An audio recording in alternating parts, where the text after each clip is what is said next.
మన పెట్టుబడి మన పిల్లల భవిష్యత్తు కోసమే కదా, అందుకే సరైన స్థలం ఎంచుకోవాలి. మీ పెట్టుబడికి నమ్మకమైన వేదిక శ్రీ వాసవి ప్రాజెక్ట్స్. సినిమాలో ఎందుకు మనకి సినిమాలో ఒక అమ్మాయి ఒక అబ్బాయి మాట్లాడితే అది ఎప్పుడు ఒక రిలేషన్షిప్లోనే ఎండ్ అవ్వాలని ఏం లేదు. ఫ్రెండ్షిప్ గానే ఉండొచ్చు.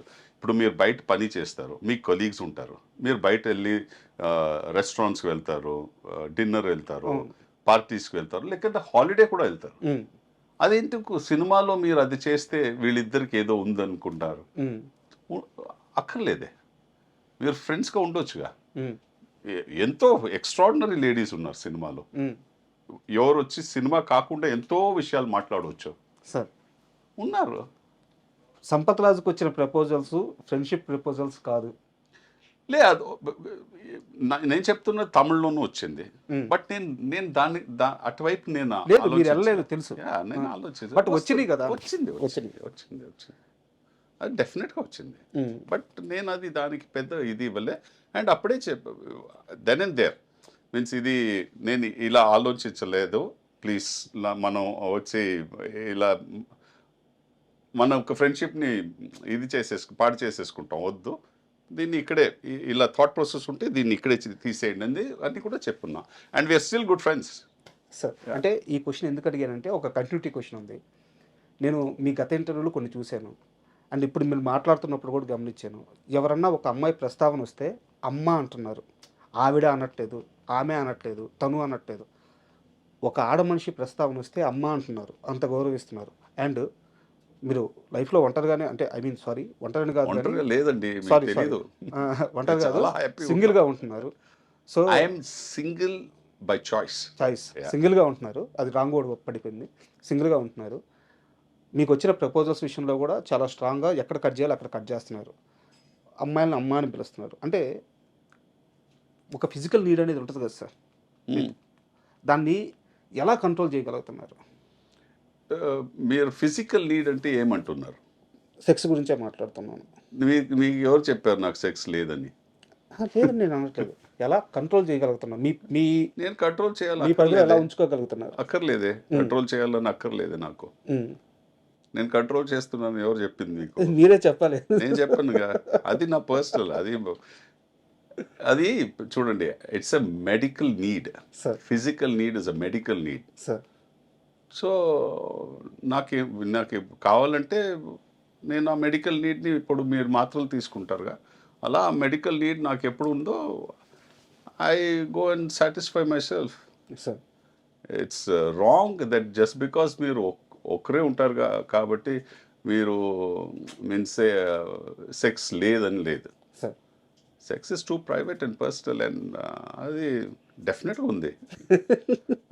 అంటే మీరు ఇబ్బంది పడి ఉంటే సారీ. లేదు, నేను ఇబ్బంది ఏంటి, మీరు ఇబ్బంది పడుతున్నారు అడగడానికి, నాకేంటి ఇబ్బంది లేదు. మా నాన్న వచ్చి ఒక మిలిటరీ డాక్టర్ అండి. సో నాకు దీని గురించి ఎప్పుడు ఇబ్బంది లేదు. అండ్ ఒక కొంచెం పర్సనల్ క్వశ్చన్ అడగొచ్చా? పర్సనల్ అడిగారు, మీరు చెప్పండి, నేను అది ఆన్సర్ చేయాలా చేయకూడదా అని నేను డిసైడ్ చేస్తా. అంటే డివోర్స్ అయిపోయిన తర్వాత పెళ్ళి వద్దు అని చెప్పేసి, అంటే మీరు ఒక జర్నీలో వెళ్ళిపోయారు, టైం అయిపోయింది, పాపని చూసుకుంటూ వచ్చారు. బట్ మధ్యలో ఒక్క రిలేషన్ మాత్రం ఒక 2-3 ఇయర్స్ సంపత్ రాజు ప్రయత్నించాడు, ఎక్కడో అది కుదరలేదు. లవ్ ఫెయిల్యూర్ అని నేను అనలేను, కానీ డెఫినెట్గా కాదు. జరిగిందా? ఇది జరిగిందా? 3 ఇయర్స్ 2 ఇయర్స్ అవును జరిగింది. బట్ మనం ఇంకా చాలా ఎక్స్ట్రాడినరీ ఫ్రెండ్స్గా ఉన్నాం. బట్ మన రిలేషన్షిప్ ముందెళ్ళే అంతే. సో వాట్, అంటే ఒకవేళ సెట్ అయి ఇది జెన్జీకి అర్థం అవుద్ది, మీకు అర్థం కాదు. అంటే మ్యారేజ్ చేసుకునే అవకాశం ఉండేదా? లేదు. అది ఆ డిసిషన్ లేదు నాకు. ఒకే మ్యారేజ్ అంతే. సో మీరు ఒకే మ్యారేజ్ అన్నారు కాబట్టి, అంటే నేను ఎగ్జాంపుల్ పేరు చేస్తున్నాను, వాళ్ళ లైఫ్ స్టైల్ గురించి తక్కువ చేయడానికో లేకపోతే ఎక్కువ చేయడానికో లేదు. ఆర్ నారాయణమూర్తి గారు అని చెప్పి మనకి తెలుగులో చాలా స్టార్ డైరెక్టర్, స్టార్ హీరో, మీకు పీపుల్ స్టార్ అంటారు ఆయన్ని, మీకు ఐడియా ఉంటుందేమో. సో ఆయన ఇలాగే పెళ్లి చేసుకోలేదు, బట్ ఈ మధ్య రీసెంట్గా ఒక ఇంటర్వ్యూలో ఓపెన్ అయ్యారు, తప్పు చేశానేమో. ఆయనంతా కూడా ఆయన సినిమాలన్నీ కూడా ఒక ఉన్నత భావాల కోసం, పేదల కోసం, ఇలాంటి మనిషి అనమాట. చాలా గొప్ప వ్యక్తి. పెళ్లి చేసుకోకుండా తప్పు చేశానేమో, ఇప్పుడు నాకు వయసు అయిపోయింది. ఒంట్లో కొంచెం శక్తి అయిపోయిన తర్వాత, ఇంటికొచ్చిన తర్వాత ఒక తోడుంటే బాగుండేది. హ్మ్. నాతో పాటు ఒక మనిషి ఉంటే బాగుండేది. మీరెవరు ఈ తప్పు చేయొద్దు అని చెప్పి ఆయన మాట్లాడారు. చాలా గొప్ప వ్యక్తి ఆయన. సో, నిజం గూడా ఆ మాటలు. ఎప్పుడైనా ఇప్పుడు అనిపిస్తుందా? ఒక మనిషి తోడుంటే బాగుంటది అని? ఇదన్నీ ఒక పర్సనల్ జర్నీ కదా! హ్మ్. ఆయన జర్నీ ఆయన చెప్పారు మీకు. హ్మ్. హ్మ్. నా జర్నీ అలా ఉండొచ్చు, ఉండకపోవచ్చు. అహా! ఉందా? లేదా? అలా లేదా. నాకు ఇప్పటిదాకా అలా నేను అలా థింక్ చేయలే. హ్మ్. నేనేదో ఒంటరిగున్నా, హ్మ్. ఇంట్లో నేనే ఉంటున్నా. హ్మ్. అవన్నీ అలా ఆలోచించలే. ఏ ఎందుకంటే నాకు ఫస్ట్ ఆఫ్ ఆల్ ఆ థాట్ ప్రాసెస్ రాలే. సార్. సెకండ్ వచ్చి నేను ఎన్నో విషయాలు చేస్తూ ఉంటాను లైఫ్‌లో. హ్మ్. సినిమా కాకుండా గోల్ఫ్ ఆడతాను. హ్మ్. ఆహ్, నాకు ఫ్రెండ్స్ ఉన్నారు. హ్మ్. వంట చేస్తాను. హ్మ్. రాస్తాము. హ్మ్.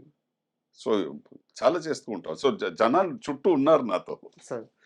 ఒక తోడు లేకపోవచ్చు. హ్మ్. బట్ అది నాకు పెద్ద ఒక వాక్యూమ్ చూడలే నేను. సార్. అలా వస్తే చూస్తాం. రాకపోతే ఓకే. అంటే ఒక ఆర్గానిక్‌గా సెట్ అవ్వాలి గానీ, ప్రయత్నం అంతే. ఉండకూడదంటారు. కంపానియన్ వచ్చి ఆర్గానిక్‌గా రావాలి. సార్. ఇప్పుడు మనం ఇద్దరు ఫ్రెండ్స్ అవ్వాలంటే ఆర్గానిక్‌గా అవ్వాలి. హ్మ్. ఫోర్సిబ్లీ మీరు ఫ్రెండ్స్ అవ్వలేమనుకుంటా. అంతే. అంతే. అంతేగా. It applies even to opposite sex. హ్మ్. ఒక అమ్మాయితోనూ అలాగే ఉండాలి. హ్మ్. కంపానియన్‌షిప్ వచ్చి ఒక స్టేజ్‌లో ఆహ్, ఎవరితో మీరు ఒకే రూమ్‌లో ఆయన కూర్చుంటేను, హ్మ్. మాట్లాడకుండా ఉంటేను ఆ కంపెనీ ఎంజాయ్ చేయాలి. హ్మ్. అది కంపానియన్‌షిప్. మనం ఏమనుకుంటామంటే కంపానియన్‌షిప్ అంటే తోడంటే ఎప్పుడూ పక్కనే ఉండాలి, మాట్లాడుతూ ఉండాలి, వంట చేయాలి, సినిమా చూసుకోవాలి. కంపానియన్‌షిప్ అది కాదు. కంపానియన్‌షిప్ అంటే ఇద్దరు ఆ ఇంట్లో ఉంటేను మాట్లాడకుండా ఉంటేను ఈస్ ఎ కంపానియన్. అండ్ ఆ అమ్మొచ్చి తన ఫ్రెండ్సు, తన లైఫు, తన పని, తన థాట్ ప్రాసెస్ ఎళ్లి రావచ్చు. నేను నా పని, నా లైఫు నేనేం చేస్తున్నానో ఎళ్లి రావచ్చు. బట్ ఎప్పుడు మనమొచ్చి ఇదన్నీ చేసేసుకున్నా, but I want to go back. Hmm. Ah, ఆహ్, ఆ ఆ అమ్మ టైంకి అక్కడుంది. ఇంటికి రావాలి. లేదంటే ఆ అమ్మకి ఆడున్నాడు హ్మ్. అని ఫీలింగ్ రావాలి. అప్పుడు అది కంపానియన్‌షిప్. సరే అన్నీ చేసేసుకున్నాం. ఇప్పుడు ఇంటికెళ్ళాలి. 9:00 దాకా వెళ్దాం. 7:00 ఎందుకు? అలా రాకూడదు. అది రాకూడదు. అది కంపానియన్ కాదు. అంటే మీరు ఇంత గొప్పగా చెప్పారు. బట్ ఇండస్ట్రీలో ప్రపోజల్స్ చాలా గట్టిగా వచ్చినాయి 'సంపత్ రాజుకి' అని చెప్తారు. ప్రపోజల్స్ కాదు. అది నాకు తెలిసి it's a wrong word. Sir. ఎన్నో మంది ఫ్రె సీ